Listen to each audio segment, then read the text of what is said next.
Hello everybody and welcome back to a new video. I am Pat from Pat's Path Predictor, and we have several days of severe weather ahead of us, so let's go ahead and dive right into it. Alright, so this is the situation we have right here. This is the Day 3 outlook. We have an enhanced risk already for parts of Kansas and Nebraska right here. Just outside of Kansas City, just outside of Lincoln, and just outside of Wichita right there. So, that's it right there. The slight risk right here goes all the way from Wichita down in Texas, Wichita Falls, in Texas, up towards Jefferson City in Missouri, all the way up towards Norfolk in Nebraska. So that has expanded quite a bit because it was at the 15%. Now we have a 30%, which is what this enhanced risk is, and I'll explain in just a second. The marginal risk goes from near Valentine, Nebraska, down towards Dallas, Texas, encompassing Jefferson City, inching all the near closer to St. Louis, mind you. The probabilistic, that explains a bit more. There's 30% risk of severe thunderstorms. That's a hatched area, by the way. And that means that there is a 30% risk in this area of significantly severe weather within 25 miles of a point. Significantly severe either means strong tornadoes, hail 2 inches or more in diameter, or winds over 75 miles per hour. So that's the situation. Same thing in this area, except for it's at 15%. Then there's this 5% with the 15% right here that's normal. So, yeah, this is a situation right here. Let's go ahead and read the summary, parts of the synopsis, and see what we could see. There is an enhanced risk of severe thunderstorms across parts of the southeast Nebraska into northeast Kansas. Summary. Severe storms capable of all hazards are possible Friday afternoon to Friday night across portions of the southern and central plains into the lower Missouri Valley. Synopsis. A negative tilt mid-upper trough will be centered from the northern Intermountain region to the southern Rockies Friday morning. This system is expected to shift eastward towards the period, emerging over the plains by evening. As this occurs, an upper low is expected to close over the central plains. Okay, this thing just updated, please excuse that. This will focus the strongest flow, forcing the ascent upper divergence from far northern Oklahoma into Kansas and Nebraska. At the surface, low pressure is forecast to deepen over western Kansas and shift eastward near the Kansas-Nebraska border through evening before lifting northeast towards the southeast South Dakota overnight. A dry line will extend southward from the low across central Kansas into Oklahoma and Texas by mid-afternoon.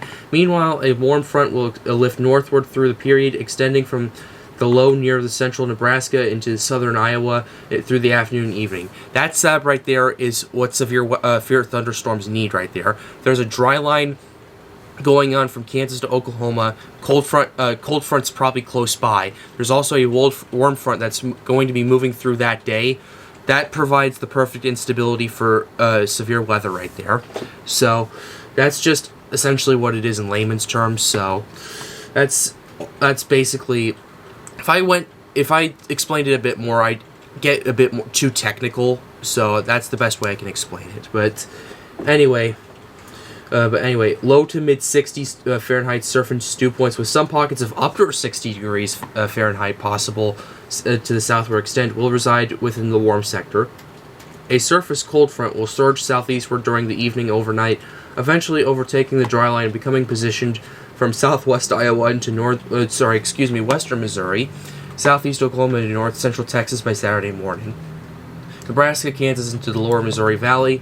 Forecast guidance indicate a strong mid-level cap will erode by late afternoon amid increasing ascent and lower level moist advection. So, yeah, for those of you who do not know, and you haven't seen my documentary yet, the links to both parts are in the description below. The cap is essentially where that stable air below the cape is, and the cape is essentially how basically the air that is unstable, and that can when that cape just basically just is allowed to go, it'll provide a lot of instability for severe weather. If that cap breaks, it breaks explosively, and that's when the severe weather starts. So, yeah, just wanted to let you guys know that. The links to those two parts are in the description below. Back to low-level winds are near the triple point will result in enlarged low-level hydrographs with forecast effective shear magnitudes around 35 to 45 knots. Backed low-level flow will enhance low-level shear with SRH values increasing to greater than 250 meters squared per second squared. This will be favorable for rotating supercells, and a few tornadoes are possible. Very steep mid-level lapse rates in the Cape as high as 2,500 joules per kilogram will support large to very large hail. Initial supercell activity will eventually grow into clusters as the cold front surges east during the evening, resulting in potential transition towards the damaging gusts and hail as convection spreads east to northeastward through parts of the Missouri Valley. Now, we have these models pulled up right here. This is the North American model right here, as this is the closest thing we have to basically what's going on day 3 and day 4. We'll go ahead and talk about day 3. So this is basically the morning of Friday right here. This is at 7 a.m. right here. The Cape already in parts of Oklahoma and Kansas in this area right here are cracking about 400 to 700 joules per kilogram. Some areas of over 1,000. But watch as this develops. This Cape right here turns into it's a bit narrow, but it does have about a bit of instability. There is some areas here that crack 3,000 joules per kilogram right here in this area. So yeah, I'll be keeping a close eye on it. There is some areas that's going to crack 2,000 to 3,000 joules per kilogram. So yeah, be sure to stay alert if you're in the Great Plains. So yeah, actually we'll pull up the central Great Plains right here just to show you some context. Like this, there's some more areas of 2,000 to 3,000 joules per kilogram right there. So yeah, you bet your bottom dollar I'll be keeping an eye on this. Now basically this doesn't stop overnight. There will be another opportunity for severe weather. In fact, this is going to continue into Saturday, which we will talk about in a second. But basically, let's go ahead and talk about the risks in Oklahoma and Texas before we do that. A somewhat more conditional threat will extend southward along the dry line to Oklahoma and Texas, forcing for ascent. Okay, this thing updated again. Will be weaker across this area. Additionally, guidance suggests that stout capping inversion will remain intact across much of the area through peak heating. However, a narrow corridor along the dry line appears likely to become uncapped during the afternoon amid strong heating and increased low-level moisture. If these cells develop, supercells capable of all severe hazards will be possible across parts of the central Oklahoma into northwest Texas. As cold front develops southeast during the late evening and overnight, elevated storms are more likely to shift east across the area. This activity will mainly pose a risk for large hail. So yeah, once we get the severe risks tomorrow, I'll have more details for you guys, but we'll go ahead and go to the day 4 through 8 forecast. This is day 4 right here. Okay, this is day 4. And as you can see, there's a rather small area of 15% concentrated, basically concentrated around St. Louis. And it's not concentrated completely around St. Louis. It's also near Springfield, Hannibal, Jefferson City, Evansville. But St. Louis is near the center of this. So if you're living in St. Louis, you need to keep an eye out for this. And I'll be watching this as the situation develops. Day 5.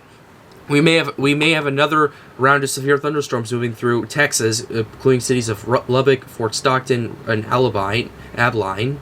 So, yeah, keep an eye out for that. And then day 6, we have those severe storms shifting to the east towards Oklahoma City, Norman, Fort Sill, Wichita Falls, Dallas, because Dallas literally is in almost all of these 15% risks right here.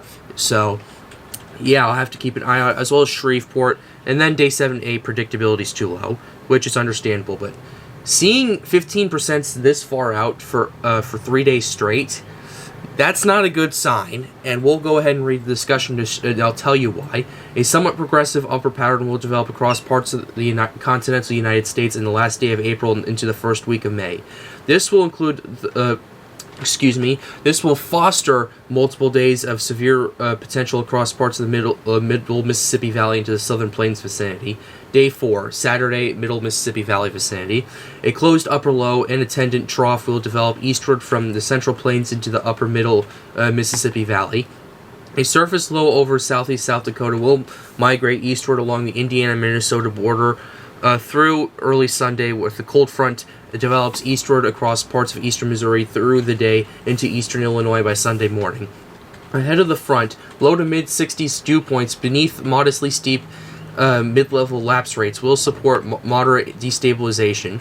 Vertical wind profiles will mostly be unidirectional, through some modest backed low-level winds are possible across the northern portions of the 15% risk area. At this time, a linear storm mode appears most likely, given the deep layer unidirectional flow parallel to the surface front. Nevertheless, some semi-discrete storms, could develop ahead of the front in the storm evolution across, and all severe hazards appear possible. So, yeah, St. Louis, Evansville, close to Hannibal, those areas, I'll be keeping an eye out for this. So, day 5, this is for Texas. A weak mid to upper shortwave impulse is forecast to spread eastward from the southern Rockies into the western Texas Sunday afternoon. This will induce weak surface cyclogenesis over eastern New Mexico. Southeasterly low-level flow will transport 60 degrees Fahrenheit dew points across the region ahead of a south to north oriented dry line across far west Texas. Isolated supercells capable of large hail and strong gusts appear likely during the afternoon and evening.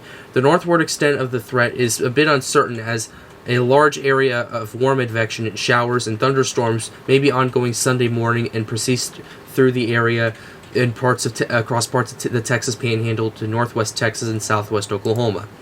So there is grounds for this thing to expand, but it's just too far out for this thing to even really do anything. But does look like we could see some severe thunderstorms in this area for day 5 right here.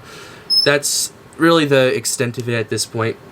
And now day 6, this is it right here. Medium range guidance is in fairly good agreement that a stronger, more competent mid to upper shortwave trough will spread east across the southern central plains on Monday. There is some uncertainty over on the northward extent of severe threat, and adjacent to the 15% area may be needed in future outlooks. Nevertheless, the overall pattern suggests favorable conditions for severe thunderstorms are possible, as strong vertical shear overspreads a very moist and unstable air mass. This surface low will develop east of across Oklahoma, with a dry line extending southward to central Texas. Supercells capable of all severe hazards appear possible at this time. So that's essentially the extent of it. We're looking at at least the risk of severe thunderstorms. We could be even seeing quite a lot of supercells through the next few days. We could be seeing quite a few of them in the Dallas area in Oklahoma City. So once again, I'll keep you guys updated as the situation progresses, but if they are in at least somewhat of an agreement 6 days out, odds are we're probably going to be seeing some pretty bad severe weather, but that's my 2 cents on this, so take it with a grain of salt. But with that being said, that's going to wrap up this video. I hope you enjoyed it. Be sure to leave a like, subscribe to the channel if you are new. It helps me out, helps me make more videos like these. Also, check out my part 1 and part 2 of the 2011 Super Outbreak documentary that I made this week. The links will be down there below. And with that being said, guys, have a wonderful day. Stay safe.